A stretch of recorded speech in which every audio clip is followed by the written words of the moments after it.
In this video, we'll be going over the hardest raid bosses in the game that were not the end boss of their raid, which is usually the hardest boss in whichever raid you're doing. And at number 10, we have Ouro. This boss actually holds the record for being the longest a boss has gone unkilled while it was available to fight, as it took the world first 87 days to down the boss after defeating the Twin Emperors. And Ouro was basically just an optional boss in AQ40, so no one really cared too much. The reason the boss went unkilled for so long was because the boss was just kinda buggy, which was also the same reason Cthulhu went unkilled for so long. Ouro had this mechanic called Sandblast, which would do a huge 180-degree cone in front of Ouro and stun all targets hit for 5 seconds. He would always target the player with the highest threat, so the way you're supposed to handle the ability was to just have your tanks alternate kiting the boss to the direction which doesn't hit the raid, and then have the off tank tank it to the other direction, which should account for not hitting the entire raid and getting them stunned. It would also wipe the threat from any targets that it hit, so the tanks would have to have a steady rotation of always being ready to take up the threat, otherwise it would just start one-shotting all the healers.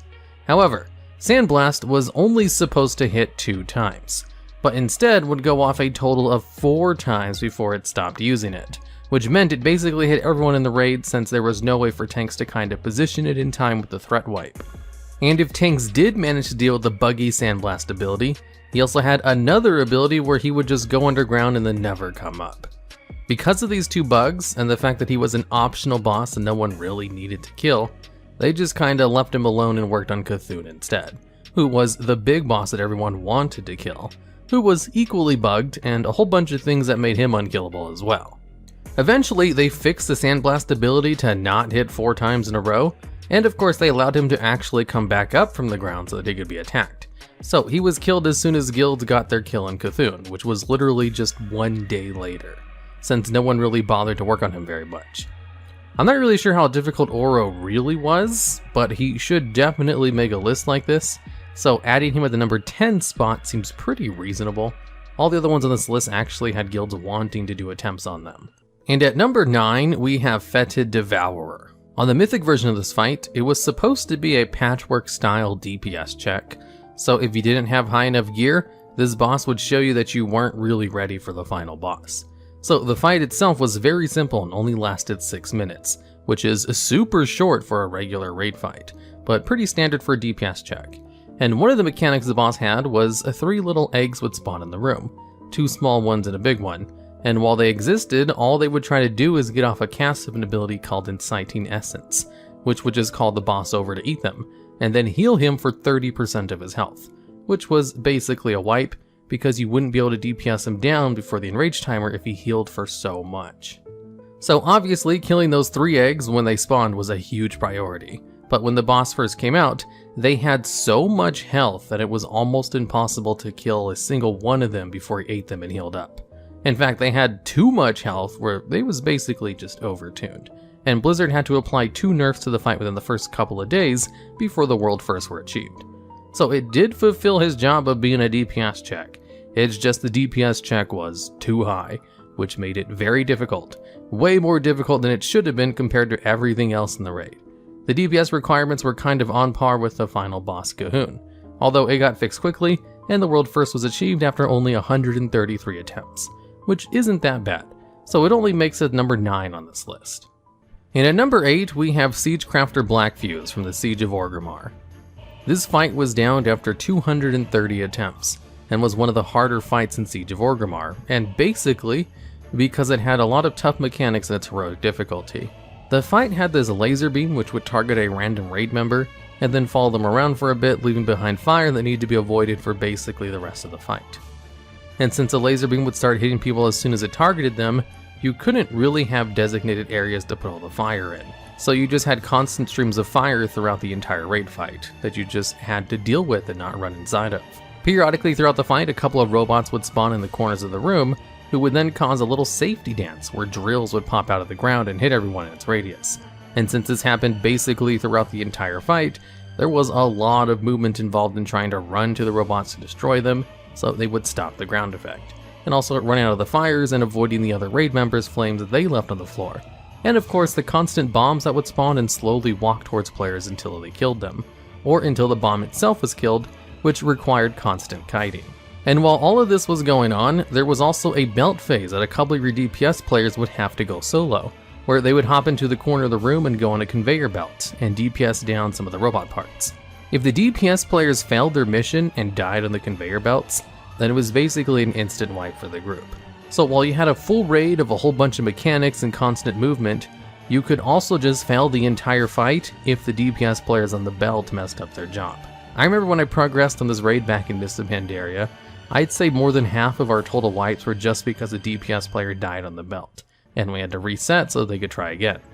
The belt had its own little Frogger segment where you had to DPS while moving, which was kind of difficult for a solo raid mechanic, which would make or break your attempts.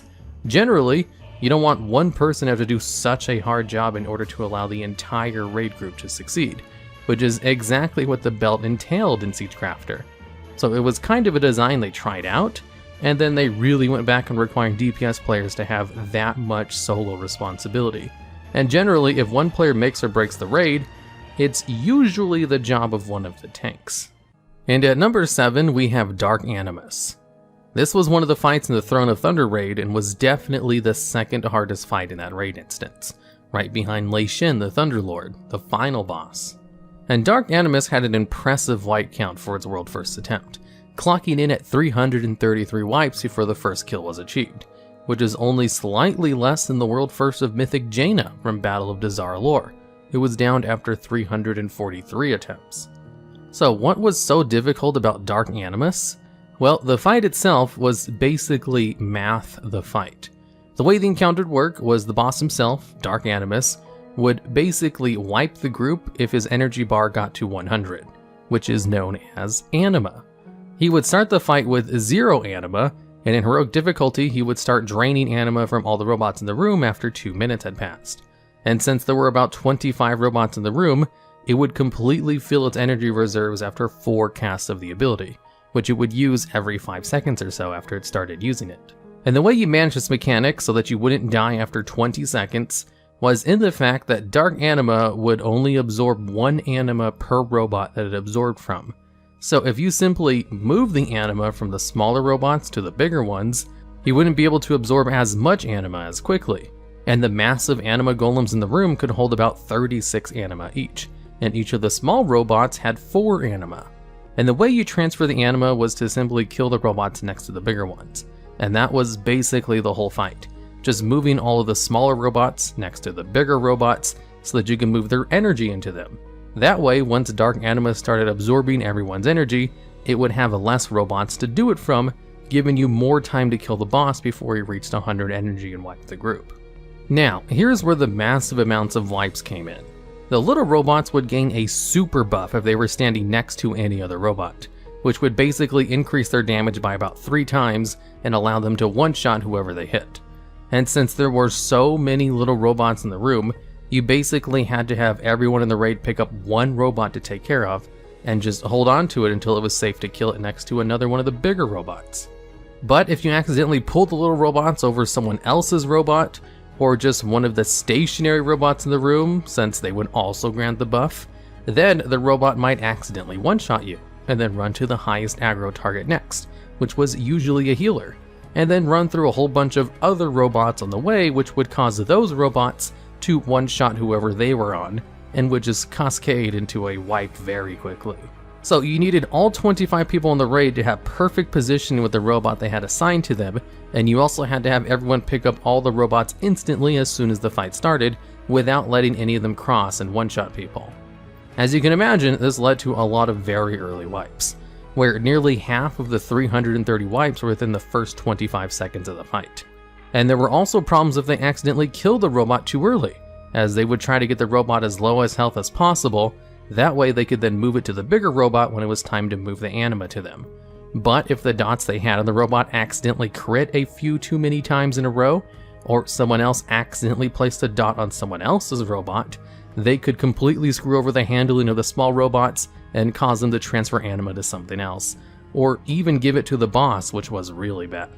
So it was all about positioning, making sure you DPS'd very slowly, and were very good at basic math of having all of the 4 anima robots move over to the 36 anima robots without letting any of them cross paths. And at number 6, we have Star Augur. This was one of the middle bosses available in the Nighthold raid, and had a few things going on that made it a tiny bit more difficult than it probably should have been. One of them was its star sign mechanic, where periodically throughout the fight, a couple of random raid members would be marked with a star sign, which they had 10 seconds to remove by simply running into another player who had the exact same sign as them. The way you could tell these apart was each one of them had a different color and a little mark above your head.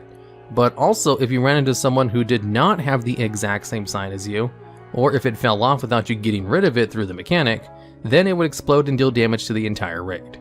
And also put a debuff on everyone which lasted for 2 minutes, which would increase the damage of the next explosion by 200%. So basically, the raid could survive 1 going off, but not 2. So you were very heavily incentivized to not get this mechanic messed up.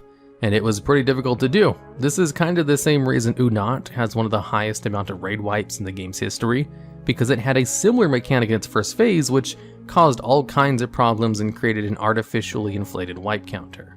Although this mark wasn't really the hard part of the fight, it was actually the DPS race towards the end, as during the final stretch of the last 30% of his health, he would enter a void phase and do a whole bunch of stacking mechanics on people which would not go away and just keep adding more and more to heal through until the party just wiped. So you just had to DPS them really fastly. And this part was a little bit over-tuned and was hard to deal with all the other mechanics as well. So eventually, they gave the fight a little bit of nerfs.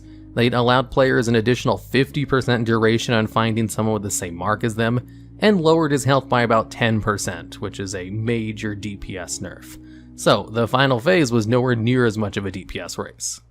And at number 5, we have Vaelastrasz the Corrupt. This is the second boss in the Blackwing layer, one of the very first raids added to the game, and was considered quite difficult for its time. Although in classic WoW it's more of a speed bump than it was the guild breaker that it was in the original vanilla WoW. You see, this boss was kind of unique in the fact that it was required to progress throughout the rest of the raid, and required a lot of personal responsibility with its mechanics. The biggest thing of this fight was its shortened rage timer, which was definitely helped along with the buff you would cast on people called Burning Adrenaline. This would essentially give the player 1 minute to live and double their damage, but it had the downside where it would kill you once the duration ended, and kinda blow up and damage everyone else next to you. So once you were chosen with Burning Adrenaline, you'd want to do as much damage as possible without pulling threat from the tanks, and then just run out of the raid so that you didn't blow anyone else up when it was your turn to die. The problem with this fight was the personal accountability of a 40-man raid team, requiring people to actually perform a specific coordinated task like this, which was not really the norm in the early days of raiding. So it caused quite a bit of wipes and a lot of frustration in all kinds of guilds. Especially since Burning Adrenaline could also be cast on the tanks, so there was a chance you could get unlucky and just have all of your tanks get killed. The fight was so incredibly difficult that it kinda set the precedent for the rest of the game, where Blizzard no longer made the early bosses difficult at all, so that people could actually progress into the raid and not get frustrated encountering such a hard wall so early. And for a long time, Vaelastrasz was considered one of the hardest raid bosses of all time, although he doesn't really measure up to a lot of the actual harder raid bosses, especially with how simple his mechanics are compared to anything else we have in modern raiding. But during his time period and how inexperienced the average raider was, he was a beast. And at number 4, we have Hodir from Old War, specifically the hard mode version of Hodir. Old War was the golden age of hard modes. There are more hard mode triggers in Old War than any other raid in the game, and it was kind of the testing grounds for the heroic mode that eventually became the norm, as before Old War they didn't really have multiple levels of difficulties of raids. And of all of the hard modes in Old War, 2 of them are pretty famous for their difficulty. One of them, of course, is the final boss, Yogg-Saron, in his Zero Lights hard mode, where you had to kill him without any of the keepers helping you, and was definitely one of the hardest fights in the game's history. There was also Mimiron Firefighter, where you just pushed the red button and basically activated the heroic version of the same fight, which just had a lot more fire than normal, in addition to everything else doing more damage. But actually, Hodir was the hardest non-end boss of that raid. It's just not talked about as much because it was fixed after it was known as a problem. You see, the hard mode for Hodir was pretty simple. All I had to do was kill the boss in less than 2 minutes. That was it. It was just a huge Zerg trying to kill the boss as fast as possible before it could reach phase 2. Although the problem with this hard mode was the DPS requirement was so difficult to accomplish that it was thought to be nearly impossible. at least with the gear that was provided in the raid. So what some players would do in order to actually defeat this boss was they would kite some of the adds from Freya's room to Hodir. That way the mages in the raid could spell steal the pollinate buff, which would increase their damage by 25% for 30 seconds. Although eventually Blizzard realized the fight was probably impossible, so they increased the amount of time you had for the hard mode by 50% to 3 minutes, and then changed the Forest Swarmer adds to no longer have the pollinate buff spell stealable, so that the fight would actually be doable but still difficult, and so that they could no longer cheese with the Forest Swarmers. Funny thing is, Blizzard actually commented on the pollinate buff and said if they didn't want people to be able to spell steal it, they wouldn't have added it to the room that also had a boss inside of it. It's just they were kind of expecting people to use it on Freya and not drag the adds to the other keepers' rooms and use them there. So while it may have been a difficult fight because it was hard to zerg down boss in 2 minutes, there are so many bosses that are difficult because they were overtuned that it's almost impossible to really separate their tuning from how difficult the boss was, because there are no bosses that have world firsts that didn't have bugs or, some overtuning to them. So with keeping those constraints in mind, Hodir is technically the hardest non-end boss from Old War, and I only put 1 fight per raid in these kinds of videos.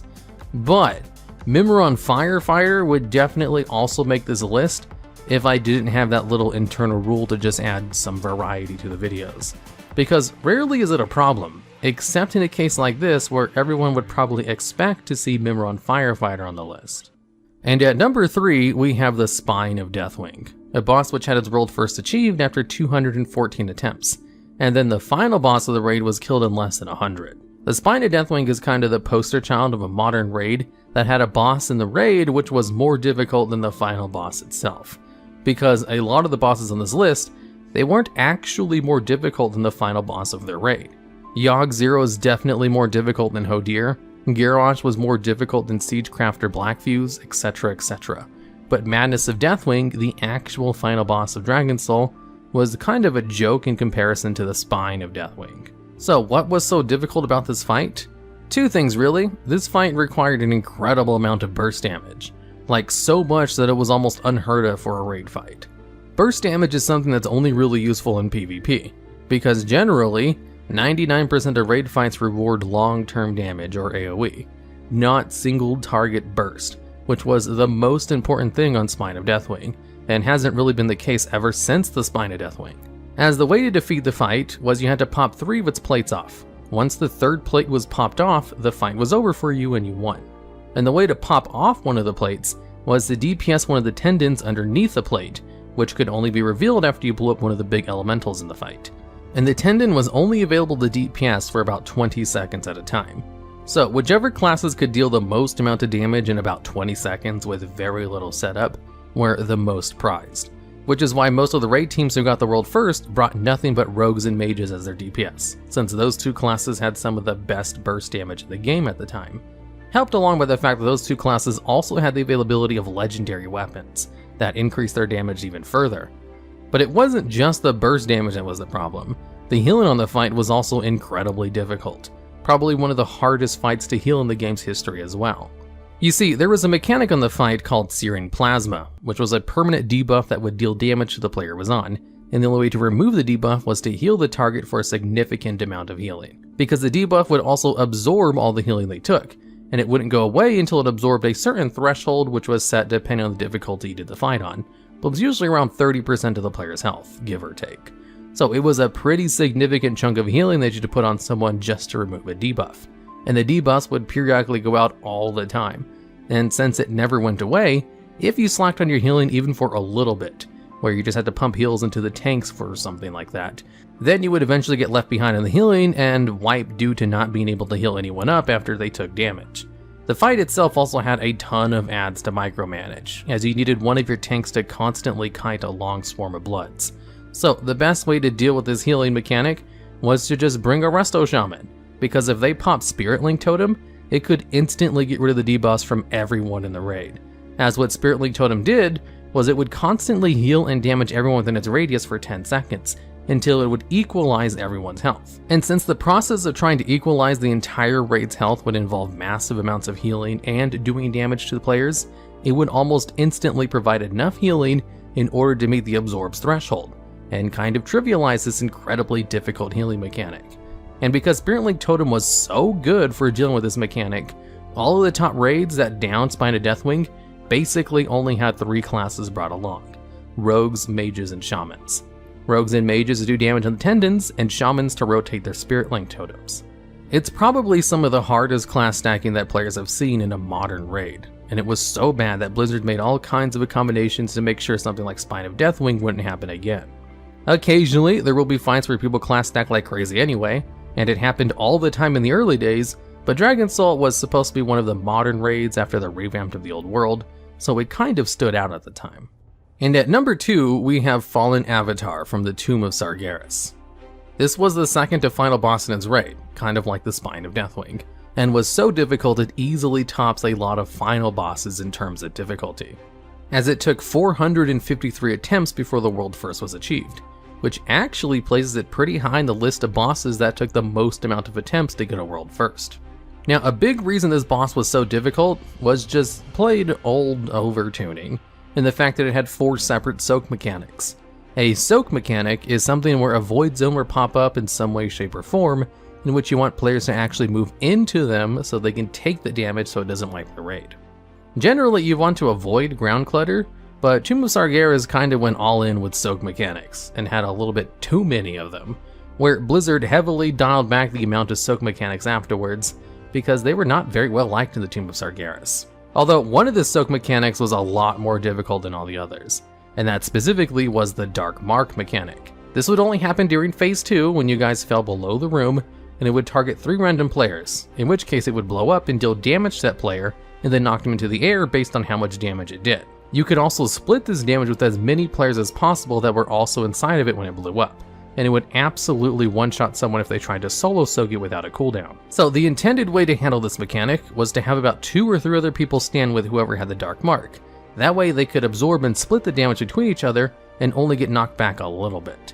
The final phase also happened on a platform with a lot of lava that you could be knocked into, which dealt a substantial amount of damage. In addition to the fact that you had to constantly dodge shadow tornadoes, and the boss himself doing a constant tick of AoE damage, which was kind of very hard to heal in the early stages of progression, since the boss would periodically destroy a part of the platform, and then he would slowly walk to the tank through the lava. But the boss would also gain a stacking buff for each second it stood in the lava, which would increase the AoE pulse damage he dealt per stack. And since you could literally not pull him onto the platform before he got 2 or 3 stacks, the fight would become unhealable before the platforms were all destroyed anyway. And since it was such a difficult healing check, in addition to a DPS check, if one of your few healers was chosen with the Dark Mark, then it was an instant wipe, since they did not have the healing to make up for one of the healers temporarily being unavailable for even a couple of seconds. So eventually the fight got a whole bunch of changes. They made it so the Fel Infusion mechanic would gain less stacks more frequently while he was in the lava. They also changed Dark Marks to no longer apply to healers, and to deal significantly less damage, in addition to just nerfing the health of the avatar by 5%, which made the DPS check more bearable. And even after all of these nerfs, it still took about 100 more attempts before the world first was achieved, which should go a long way to say how difficult the original version of the fight was, if the nerfed version is still on par with Madness of Deathwing in terms of attempts. And at number 1, we have Meru from the Sunwell Plateau in the Burning Crusade. This is another one of the second bosses before the final boss, and also took the number 1 spot in my top 10 hardest raid bosses of all time, including final bosses as well. Now, Meru was difficult for kind of the same reasons as Vaelastrasz the Corrupt. He had kind of a couple mechanics that were just very difficult to deal with at the time for the player's overall skill level, but will probably be trivialized once Burning Crusade Classic servers come out and everyone has had years to practice the mechanics on private servers. As what made this fight difficult was really trying to transition into its second phase. During the first phase, he had 2 main mechanics he would do. One of them was summon a group of adds periodically throughout the fight, and the other was to call in a group of adds from the back of the room, which would happen on a set timer of about once a minute. And the way to beat the fight was to kill both of these sets of adds before you transitions the boss into the second phase, which happened immediately after you killed the boss and he spawned Entropus. Once Entropus entered the ring, the adds would stop spawning, and he had to very quickly DPS down the boss before he killed the raid with his pulsing stacking damage. So since his final phase was just a pure burn, where you had to kill him before he killed you, Everyone in the raid needed to focus all of their damage onto the boss, and the healers had a lot to heal as the boss was constantly dealing raid-wide AoE damage that was hard to heal under normal circumstances, especially since the first iteration of this fight also provided spell pushback. So if you had any adds left from the previous phase, you just wouldn't be able to have the DPS to kill the boss or heal the raid. So that was basically the entire fight, just trying to hit the perfect transition where you killed all of the adds at the exact time you killed Meru, which triggered the transition phase. Sounds simple enough, right? Well, it was actually so difficult that only 5 raids managed to kill Meru before it received a major round of nerfs. And even then, raids were only killing him after that with massive class stacking and forcing everyone in the raid group to go leatherworking so they could take drums of battle. Alright, and that's the video. If you want to know more about the hardest bosses in the game regardless of their position in that raid, I'd highly recommend watching my video on the top 10 hardest raid bosses of all time, which will be linked at the end of this video. This video was edited by the Flying Buttress, who's an excellent, highly underrated YouTube channel. If you enjoy highly edited World of Warcraft videos, I would definitely recommend you check him out. Links to him and all my other stuff will be at the end of the video right now.